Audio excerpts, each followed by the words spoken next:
বন্ধুরা, এই যে তোমাদের দাদা ভাই, এই যে আমার ভাইয়ের ছেলে, আর এটা হচ্ছে গিয়ে আমার ছেলে, তোমরা তো চেনোই। আর আয়নাতে দেখতে পাচ্ছ, এটা হচ্ছে আমি।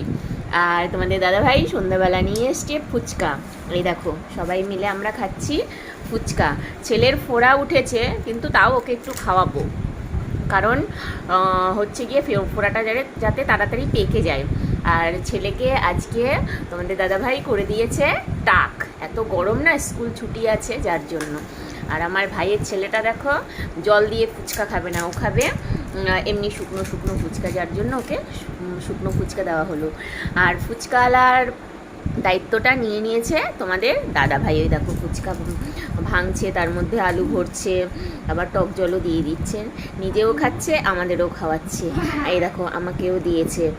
আর তোমরা যদি খেতে চাও তাহলে চলে আসো, তাড়াতাড়ি আসো, সবাই ভাগ করে খাবো। আর তাহলে আজকে এটুকুই।